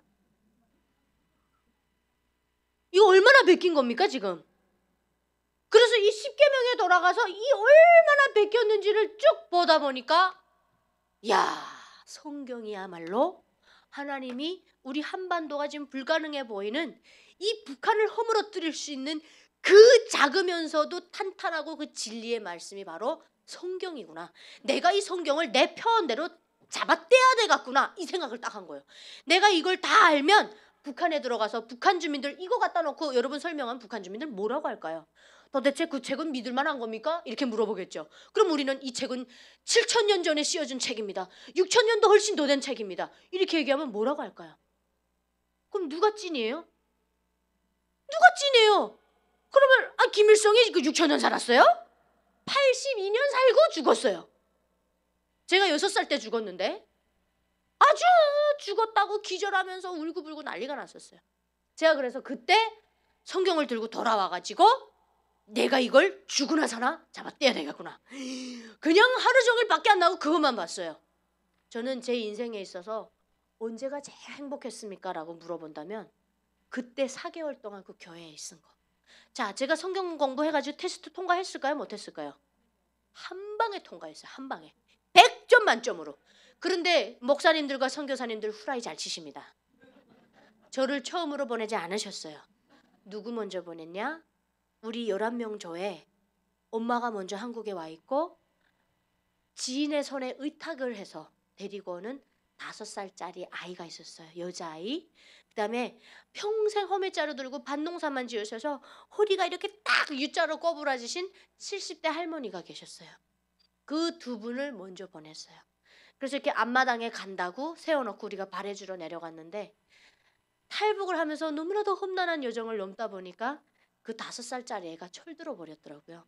제가 제일 어리다 보니까 그 아이를 제가 책임지다 보니까 혼도 많이 내고 엉덩이도 많이 때리고 고르라 빨리 고르라 엄마 생각하라 막 이러면서 뒤떨어지지 말라 완전 군인처럼 제가 그렇게 가를 5살짜리를 그렇게 데리고 왔는데 제가 그 간다고 이렇게 서 있는데 제가 이렇게 내려가니까 아이가 벌써 눈물이 그렁그렁그렁해요. 그 5살짜리가 뭘 안다고. 그러더니 나한테 이렇게 성큼성큼 오더니 이모 죄송해요. 저 먼저 가서 그러는 거예요. 근데 제 눈을 못 마주치고 얘기를 하는 거예요. 근데 제가 그때 너무 미안한 거예요. 이 아이가 정말 그 발가락에 막 그 살이 찢어져 나가고 거머리가 그 발가락 사이에 파들어가서 얘 피를 빨아먹는데도 내가 무서워서 그거 아프단 소리 못하고 쫓아오던 아이였거든요.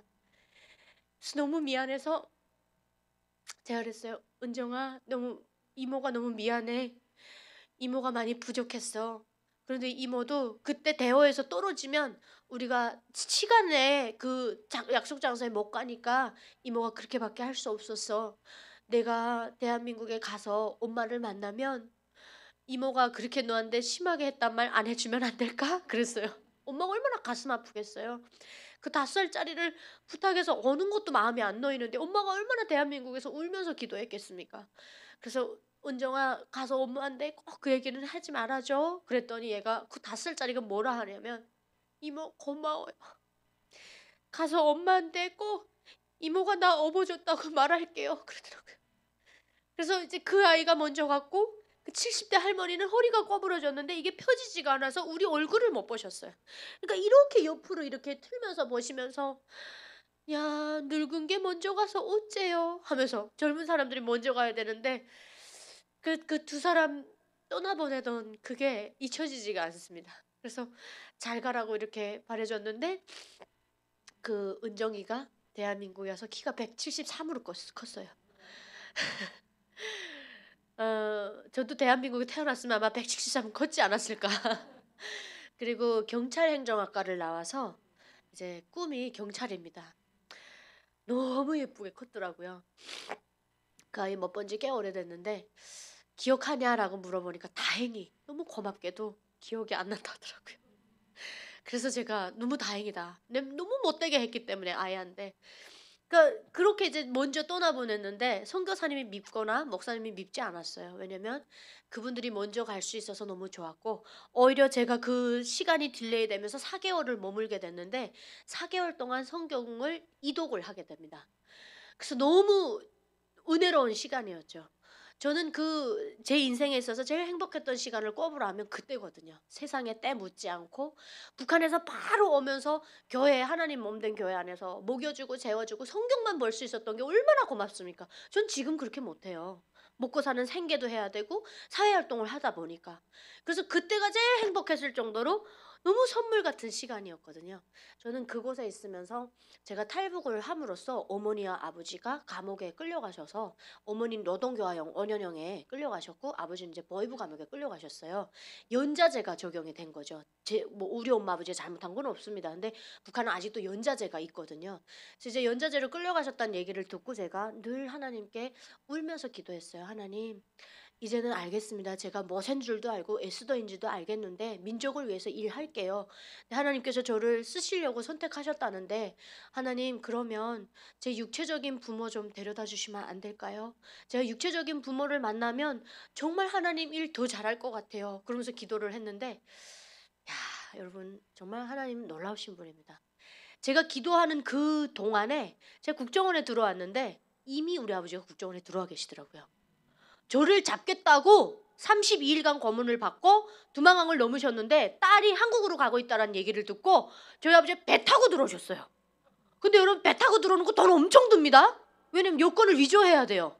여러분, 여권 위조하는 게 요즘 세월에 그게 가능한 일입니까? 그때니까 가능했어요. 근데 우리 하나님 기도 들으시면 통 크게 들어주시는 분입니다. 여러분, 그 기도에 그 능력을, 확신을 믿으셔야 됩니다. 저는 그때 기도를 했지만 나는 그냥 의심 반 그냥 믿음 반 막 이렇게 기도했지만 하나님 다 보고 계셨던 거예요. 근데 그때 하나님께서 저한테 확신을 주신 건 뭐였냐면, 유나야, 내가 다 보고 있다. 내가 다 듣고 있으니까 걱정하지 말라. 내가 너희 부모 다 구원해 줄 테니까 너는 걱정하지 말고 앞만 보고 가라라는 마음을 주셨거든요. 그렇게 해서 국정원 딱 들어왔는데 아버지를 만났죠. 근데 아버지가 그래요. 엄마를 빨리 구하지 않으면 엄마 죽게 되겠대요. 왜? 감옥에서 너무 통나무 끌고 강도 높은 노동에 시달리다 보니까 이 뼈밖에 안 남았다는 거예요. 그래서 저희가 저희 어머니를 2년 만에 구출을 했는데요. 하나님이 이번에는 배 태우시는 게 아니라 비행기를 태우시더라고요. 주여. 와, 비행기를 태웠는데 그때 당시 비행기 한 명 타려면 5천만 원 이상이 들어갈 때입니다. 제가 무슨 돈이 있겠어요? 하나원에 금방 나온 사람이. 우리 아버지는 무슨 돈이 있겠습니까? 근데 하나님께서 다 사람을 보내주세요. 그래서 먼저 돈을 대주신 분이 있어서 오게 됐고요. 그리고 이제 오빠 한 명이 있어요. 저한테는 군복무를 하고 있었는데 그 오빠를 하나님께서 어떻게 데려다 주셨느냐. 북한 떠나서 2박 3일 만에 대한민국 들어왔어요. DMZ를 넘어서 귀순하는 사람들도 그렇게까지 빨리 못 들어옵니다. 근데 너무나도 빠르게 데려다 주신 거예요. 그래서 저는 그때 와, 하나님 살아계시는구나, 이걸 확신하게 됐어요. 그래서 제가 오빠까지 다 온 다음에 믿음 생활 엄청 열심히 했을까요, 여러분? 하나님 안녕, 나 이제 볼일 다 본 것 같아요. 그리고 떠났어요. 왜냐면 간절함이 없어진 거예요. 고난이 없어진 거예요. 그래서 여러분, 살다 보면 고난이 있고 힘든 일이 있잖아요. 여러분 감사하십시오. 저는 그때 하나님 딱 떠나고 클럽을 열심히 다녔어요. 자본주의를 언제 경험해 봤겠습니까? 클럽을 돌아다니면서 막 밥보다 술을 더 먹고 다니고 정말 부끄러운 사람이었어요, 제가. 그랬는데 우리 하나님께서 저를 그러라고 선택하셨겠나요? 그 수많은 사람이 굶어 죽어 나가는데 저를 왜 선택하셨겠어요? 하나님께서 저를 완전 너무나도 아프게 하셔가지고 대수술을 2번을 받았어요. 제가 2주 연속으로 대수술 2번을 받았습니다. 심장이 약해서 이거 전신 마취 할 수 있냐 없냐 할 정도로 위험했던 그때 저체중이었는데, 그렇게 이제 대수술 2번을 하고 제가 2번째 수술 받을 때 수술동을 보면서 하나님께 막 해악질을 했어요. 하나님, 말 좀 합시다. 제가 뭐 평생 춤추겠대요? 조금만 춤추다가 오겠다는데 그거 못 참아서 저 이렇게 아프게 합니까? 막 그러면서.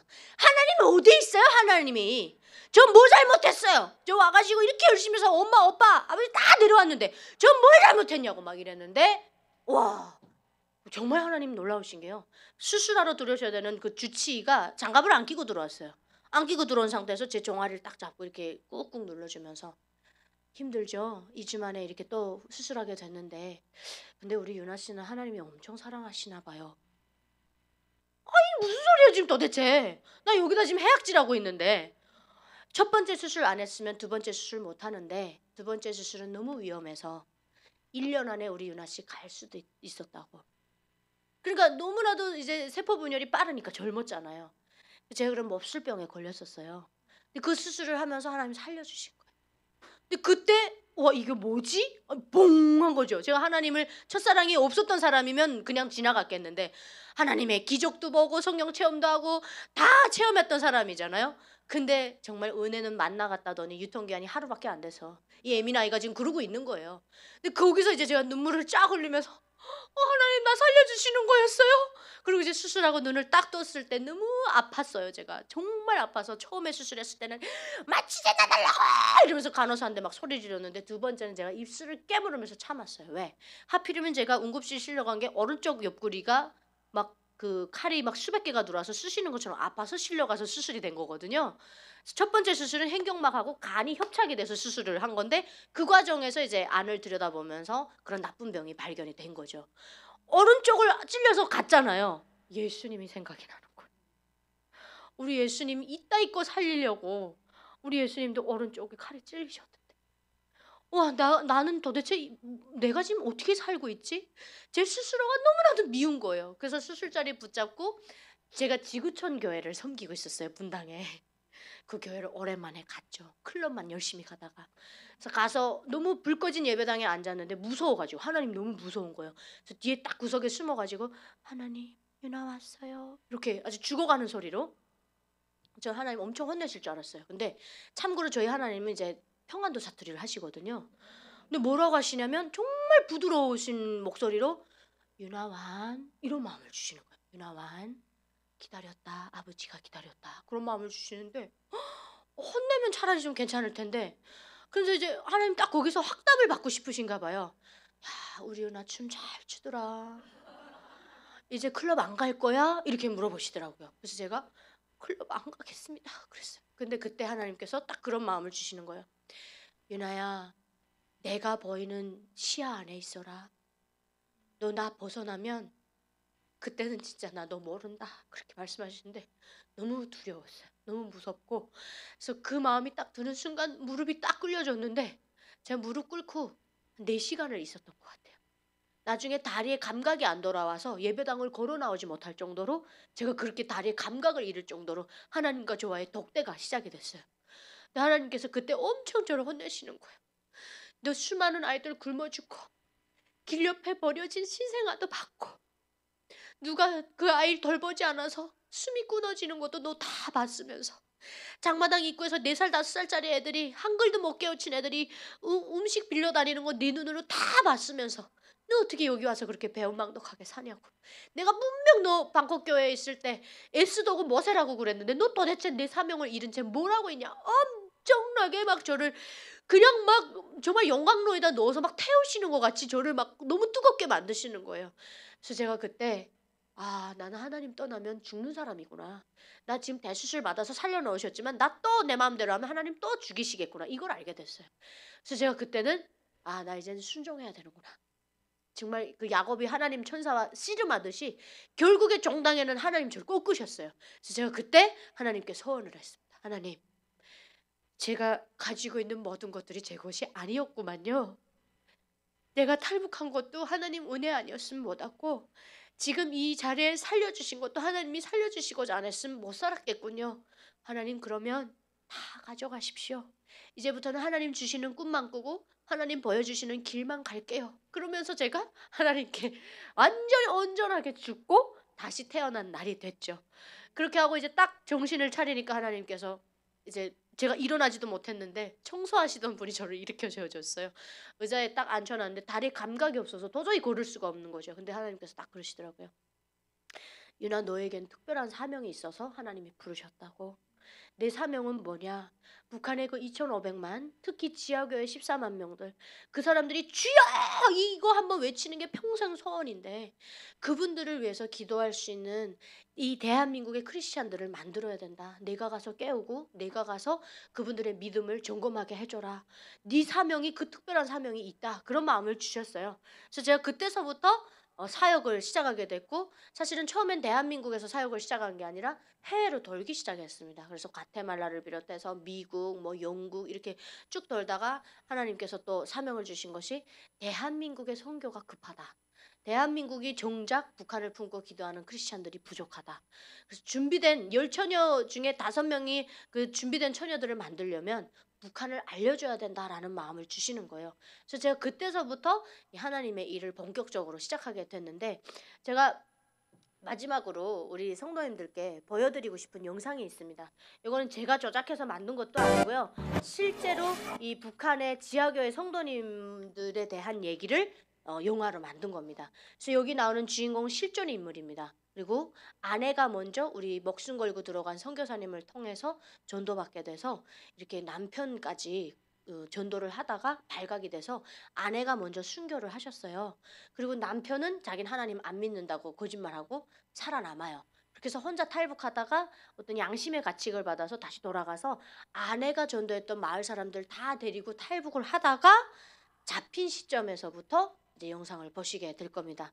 그래서 여러분들이 이 영상을 보시면서 내가 이 하나님 몸된 교회에 올 수 있으면 얼마나 감사하고, 또 성경책을 늘 끼고 살 수 있으면 얼마나 감사한지 다시 한번 좀 느껴보시기 바랍니다.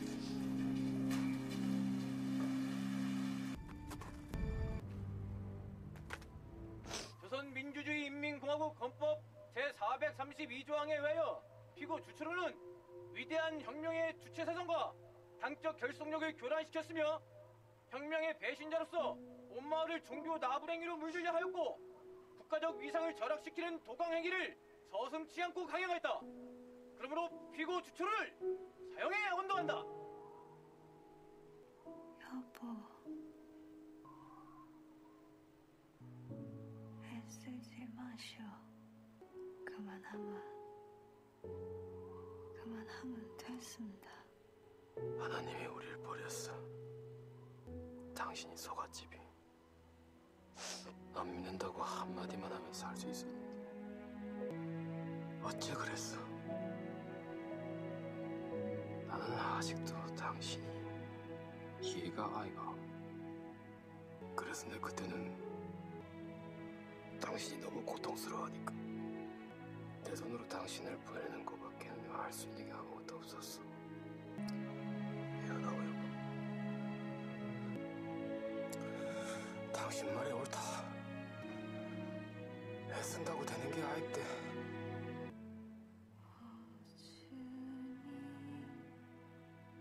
주님, 당신만이 하십니다.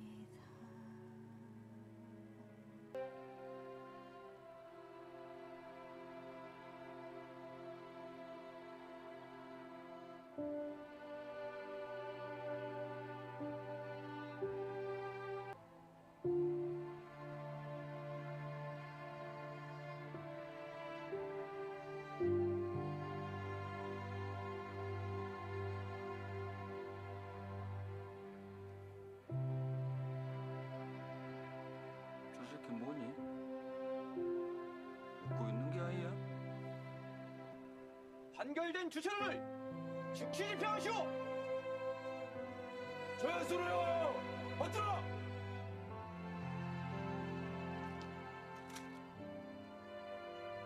조전.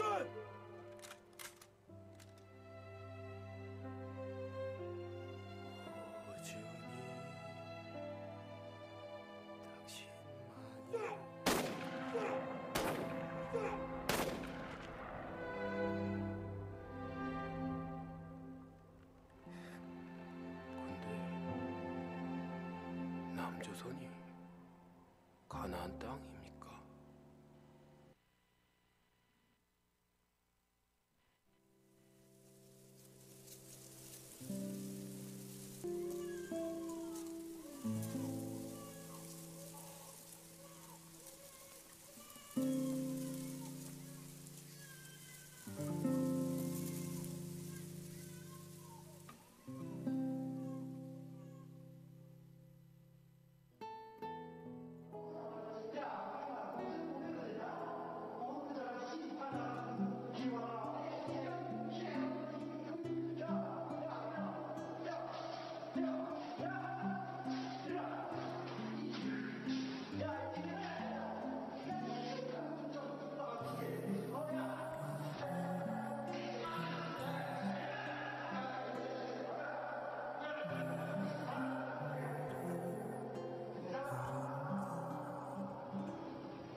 우리는 늘 주여 부르면서 기도를 할 수 있지만 북한의 지하교회 성도님들은 총구 앞에서 마지막 순간에 주님을 그것도 한 번. 근데 이마저도 지금은 자가를 물려서 못하게 합니다. 역효과가 날까봐. 그러니 여러분 주여 주여 삼창하실 때마다 북한을 기억해 주십시오. 지하교회 할머니의 기도를 기억해 주십시오. 그분들도 정말 여러분들처럼 소리내어서 찬양하고 싶고 소리내어서 주님을 찾고 싶은데 그걸 할 수 없는 게 북한 주민들의 실상이라는 게 너무나도 안타깝죠. 머세도 정말 하나님께서 대노하셔서 금송아지 만들어 놓고 막 우상화했을 때 다 멸하겠다라고 했을 때 머세가 했던 기도 혹시 기억하십니까? 생명의 책에서 내 이름 사라져도 좋으니 하나님 내 민족 살려주십시오. 그렇게 기도했어요. 에스더는 죽으면 죽으리라 라는 마음으로 하나님의 일을 행하게 되죠. 저는 마지막으로 기도 대신에 우리나라에 이런 노래가 만들어진 게 한 30년 전에 만들어졌습니다. 북한에 있는 우리 형제자매들을 생각하면서 만들어진 노래인데 함께 부르면서 1절만 함께 부르면서 북한에 다시 한번 지하교회 성도님들 기억해 주셨으면 좋겠고 여러분들 하실 기도 다 하시고 마지막 30초라도 그들을 위해서 기도해 주십시오. 그리고 지금 이 순간에도 정말 하나님을 마음껏 부르고 싶어하는 그들을 정말 여러분들이 하루 빨리라도 하나님을 부르짖을 수 있는 그런 날이 올 수 있도록 여러분들의 기도가 합쳐졌으면 좋겠고요. 아버지 하나님께서 이 자리를 허락하여 주신 것도 아마 우리 앉아 계시는 성도님들을 들어서 이 복음통일에 사용하시고자 하는 이유가 아닐까 싶습니다. 저희가 이 그날이라는 찬양을 함께 부르면서 제 간증 마무리하겠습니다.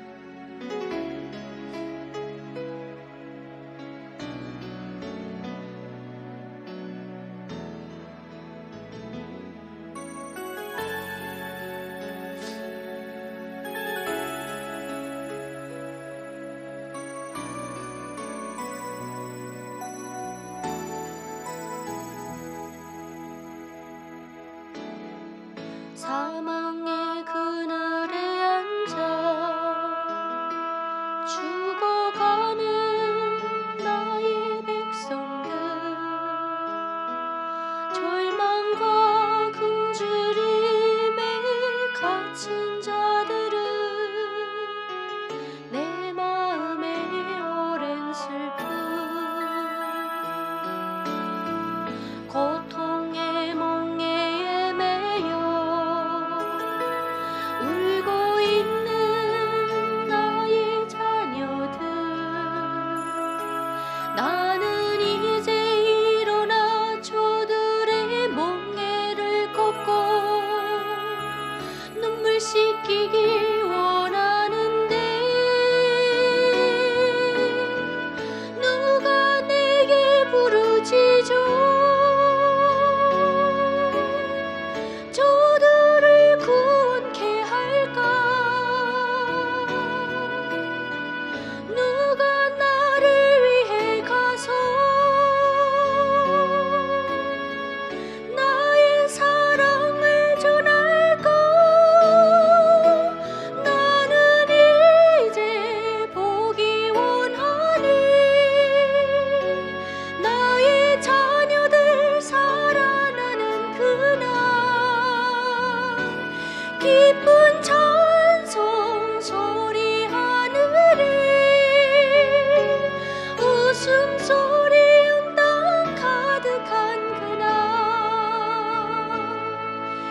이 자리를 빌어서 우리 성도님들께, 우리 북한에 있는 지하교회 성도님들과 또 우리 2,500만 형제자매들 잘 부탁드린다는 인사드리면서 제 간증 마무리하겠습니다. 들어주셔서 감사하고요. 이 자리를 허락해 주신 하나님께 영광의 박수 올려드리겠습니다. 고맙습니다. 여러분 사랑합니다.